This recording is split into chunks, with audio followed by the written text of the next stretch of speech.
Hi besties, welcome back to the channel. This is So with Somi. On today's tutorial, I'll be showing you how I made this stylish pin and neckline dress.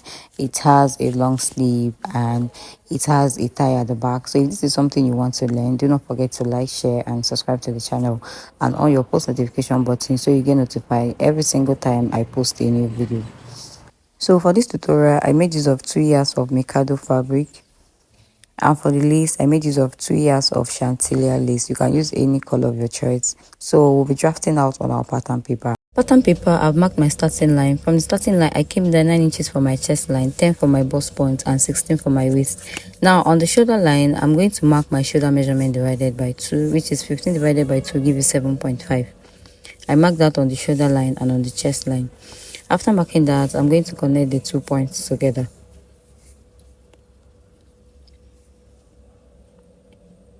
Now for the neck width, I made use of a neck width of 2.5 inches. You can make use of 3 inches, but this is my preference. On the armhole line, I'm going to come down 1 inch for my shoulder slope and I'll connect to the neck width. I'll measure what I have left on the armhole. So after measuring, I got 8. Half of that is 4. On that point, I came in by half an inch. Now on the chest line, I'm going to divide my round bust by 4, which is that 6 divided by 4 give you 9. I will mark. I'll connect the 3 points together to cover out my armhole.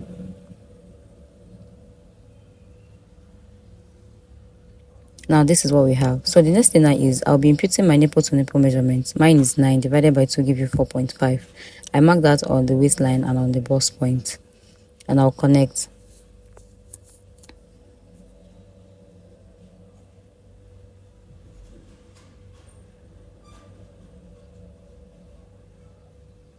So for my dart intake, I'll be taking a dart of 1 inch on the waistline. So I'm going to mark half an inch on both sides of the dart.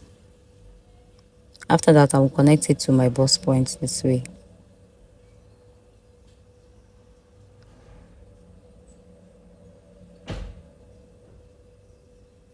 Now this is what we have. Now on the chest line, I'll still go up by 1 inch. I don't want my chest too exposing. So if you want it more close, you can go up by 1.5. But for mine, I went up by 1 inch.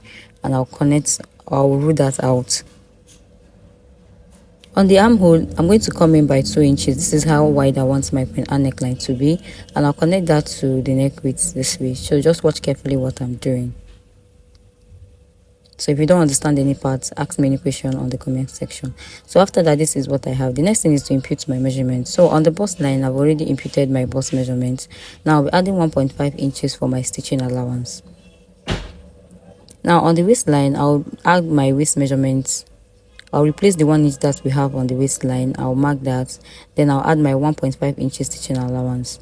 I'll connect the 2 points together.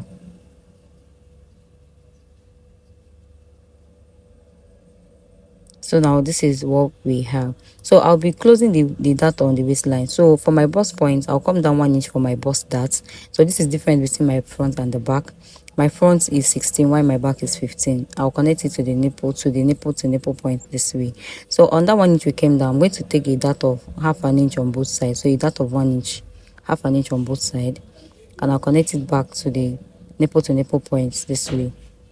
So we'll be closing the waist dart. That is why I had to add this bust dart. After that, this is all we have. Now on the shoulder line, I'm going to come down by half an inch and I'll connect it back to the shoulder slope. This will help your pin and neckline to sit properly. It will not gape. So now we'll be cancelling the first one. We're not using that anymore.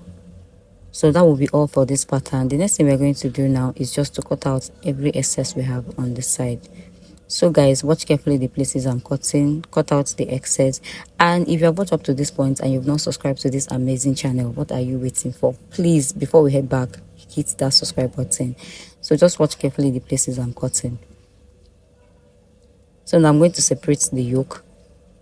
So this is it. This is the yoke for the front. And I'll take out the excess I have on the side. So this is what we have. The next thing now is I'm going to close the dart we have on the waistline.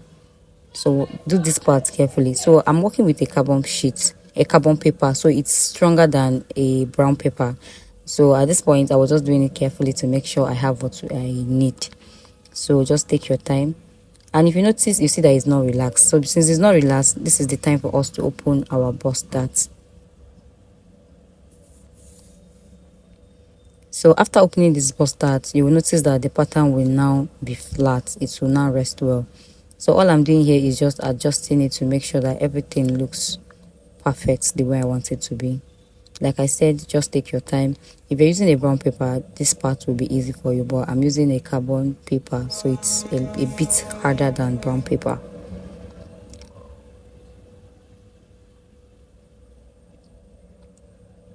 So after making sure that everything is sitting properly, I'll use my sellotape and I'm going to tape that down. So guys, you see how flat it is laying because we've opened our bust dart. So this is what we have. So I'm going to keep this front pattern aside so that we can draft out our back piece. For the back, I've marked out my starting line, and from there I've equally added my 1 zipper allowance for the back. Now from the starting line, I came down 9 inches for my chest line and 15 inches for my waist. Remember, we added a bust dart of 1 inch for the front, so the difference between the back and front is 1 inch, so which is now 15 inches. After that, I added my shoulder measurements, which is 7.5, and I'll connect. Now for the neck width, we are still using the same neck width. So I came down 1 inch for my shoulder slope and I marked in a neck width of 2.5 inches, just like we did for the front, and I'll connect.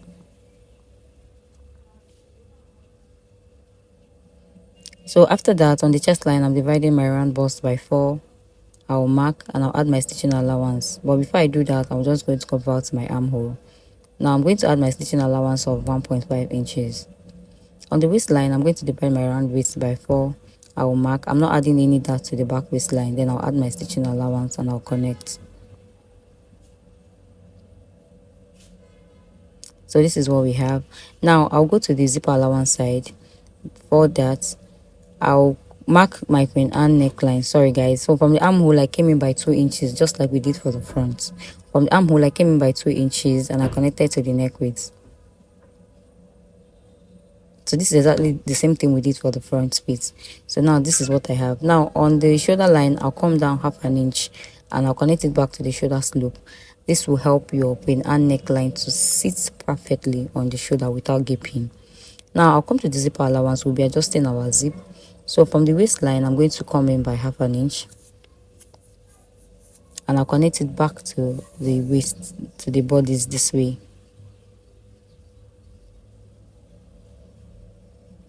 And that will be all for this pattern. Now we're going to cut out, so watch the places I am cutting. So guys, like I said before, if you have not subscribed to this channel, please hit that subscribe button. Thank you guys so much. Now I'm going to cut off that shoulder slope, cut out my armhole, and cut out the excess we have on the side of the yoke. So after that, I'm going to label. So this is for the back yoke. So please label your yoke so you don't misplace both the front and the back, because they both look alike. Now this is what we have for the back, and I'm going to mark the points where our neckline will be meeting, so that I will notch it on my fabric when I'm cutting. So do this so that you don't get confused where you'll be placing your neckline. So this is for both the front and the back piece. I'm just going to keep this aside so that we are going to draft out our skirts. Now this is the pattern for my skirt. From the starting line, I came down 9 inches for my hip points, and for the full length I have here is 22 inches for. So the full length of my dress is 36. I added 2 inches extra allowance to that. Now on that starting line, I divided my round waist by 4. I added my stitching allowance of 1.5 inches. On the hip line, I'm going to divide my round hip by 4, which is 40 divided by 4 give you 10. I added 2 inches allowance to that. Remember that the hip of this dress is a bit exaggerated. Then I added my stitching allowance of 1.5 inches. So all I'm doing here is cross-checking my measurement to see that I have the correct measurement. So I added my hip measurement, added 2 extra allowance to that, then 1.5 inches for my stitching allowance, and I'll connect. So I'll first of all connect with my ruler.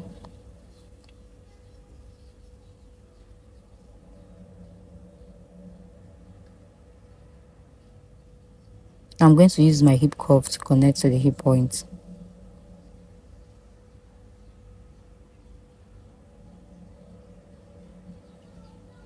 So on the hem of the skirt, I'll divide my round hip by 4, just like I did for the front. Now I'll be adding 2.5 inches. Remember, for the hip I added 2 inches, but for the full length I added half an inch to that 2 inches, making it 2.5. Then I added my stitching allowance of 1.5 inches and I connected to the hip points. Now I'm going to come up, I'm going to curve out to make sure that no place is sharp. Then after that I'll come up from the waistline. I'll come up from the waistline by 1 inch.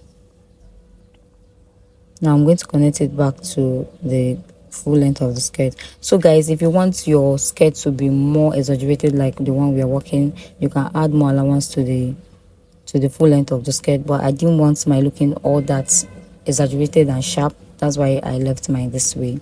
Now this is what we have. So now after cutting out my pattern, this is what I have. So these are all the patterns we'll be cutting out. So I'll take it to the fabric and cut out and bring it back to show. So here I've cut out my patterns. Now for the front, for the front yoke I added half an inch at the upper part, half an inch on the neckline, and at the armhole I didn't add anything. I added half an inch to the full length. So now this is the lower part of the front piece. I added half an inch at the upper part and half an inch at the lower part. This is for stitching allowance. So now for the front piece I have two pieces for the front. One is for the lining and the other one is for the main piece. So if you're not using a lining, then you can use facing, but for mine I use lining. I use the same fabric to line. Now for the dart I've marked it out on the fabric, so do the same for yours for easy stitching. So for the yoke for the front I have two pieces for the two yokes, two pieces. Now this is for the back. This is the lower part of the back. I added half an inch. I have 4 pieces, 2 for the main piece and 2 for the lining. Now for the upper part I added half an inch, and on the lower part I added half an inch. I didn't add anything on the side because we added our stitching allowance while cutting. Now this is the yoke for the back. Like I did for the front, I added half an inch at the upper part, at the arm, at the neckline, at the lower part. I didn't add anything at the armhole, and I have 2 pieces of that. So this is for my skirt. Now I've used my front to cut out my back skirt. So the only difference between the front and the back is I added 1.5 inches zip allowance for the back piece, 1.5 inches, and for the zipper allowance 1.5 inches, and I added extra 1 inch for hemming. Now I'm going to keep it aside. Let's work on the front. Now this is my front yoke. I'll be using a bias. So if you want to turn it with the same fabric, you're free, but for mine I'll use a bias to turn the neckline. So I'm going to stitch on the right side. After that I'll top stitch on the wrong side. So I'll do that and bring it back to show you what I have. So after top stitching, this is what the two yokes looks like for the front piece. So I'm going to keep it aside. So this is the lower part of the front. Like I said, I've marked out my bust dart, so I'm going to pinch it together this way. I'll take it to the machine, I'll stitch it down. So I'll do that for both the lining piece and the main piece and bring it back. So here I've imputed my bust dart like I showed you guys earlier. So I have both the main piece and the lining. But before I do that, I'm going to add my yoke to the armhole side this way, and I'm going to pin it down. I'll bring the other yoke and I'll place it on the underside of the armhole this way. I'll pin it down. Now I'm going to get the lining. I'll place them right side facing each other. I'll stitch the neckline. After stitching the neckline, I'll close the sides with half an inch and bring it back. So guys, here this is what I have. So I've put my bust dart and I've ironed it out. So this is what everything looks like. Now this is for our back yoke. Just like we did for the front, we'll be turning it with our bias. So this is my bias, just like I did for the front. I'll place it on the right side and I will stitch and top stitch. But before I do that, the back has a rope on the back. So this is the rope I have for the back. I'll place it on the neckline this way. I'll place the bias on it. I'll stitch it down. After that, I'll turn to the right side. I'll do that and bring it back. So this is for the 2 back pieces, and this is the yoke. I've turned it with the bias, so I'll place it on the neckline just like we did for the front, and I'll bring the other part of the yoke. I'll place it on the other side of the neckline and I'll pin it down. Now I'm going to get the lining pieces. I'll place the lining on it this way. I'll stitch the upper part, stitch the sides with half an inch. Now I'll bring the other lining. I'll do the same thing. So I'll stitch that down and bring it back to show you what I have. So guys, here I have both the front and the back together, and I've ironed out the zipper allowance for the back. Now I'm going to take it to the machine. I'll stitch the shoulders with 1/2 inch. So after stitching the shoulders, I'll mark out my allowance and I'll stitch it down. Now this is what I have after stitching both the front and the back piece together. We'll keep it aside to work on our skirts. Now for the skirt, I've pinned both the front and the back piece together, and for the back skirt, I've closed my zipper allowance. Now I'll be taking my body measurements. So for the skirt, my waist divided by 2 will give you 14. I'll mark that out. Now come to the hip line. Remember that our hip is a bit exaggerated, so my hip divided by 2 will give you 20. I added 2 inches to that, making it 22. So I'll take the measurements this way. So whatever measurement I have on the hip line, I'll take the same measurement on the full length. Like I said, I don't want my looking that penciled, so this is my preference. So after that, I'm going to connect all the measurements together this way. So after taking this measurement, I will cut off the excess I have on the side so it will not be too bulky on the skirts. So after that, I'll take it to the machine and stitch it down and bring it back to show you. Now after stitching my skirt down, I've hemmed the lower part. This is what I have. Now I'll bring the upper part. I'll take it to the machine. I'll join them with 1/2 inch all the way around and bring it back to show you. So here, this is what we have. I've equally added my zip. So this is it. Now to work on the sleeve, this is a basic sleeve that I've already cut out. Now the length of the sleeve I have here is 25 inches. It depends on how long you want it to be. Now to get that A shape we have on the sleeve, so I don't want my looking all that big, so I came in on the hem by 3 inches. I'll connect. Now I'm going to curve it into the sleeve this way, so you won't see it because of the chantilly lace. So after that, I'm just cut it out. So I've cut out my sleeve. The next thing is I'll stitch it down with 1 inch on both sides. I'll do that and bring it back. So guys, I lost the clip of when I added the sleeve, and moreover this video is getting long already. So this is the final outcome of this dress. So thank you guys so much for watching up to this point. Do not forget to like, share and subscribe to my channel, and on your post notification button so you get notified every time I post a new video. See you on my next video. Bye.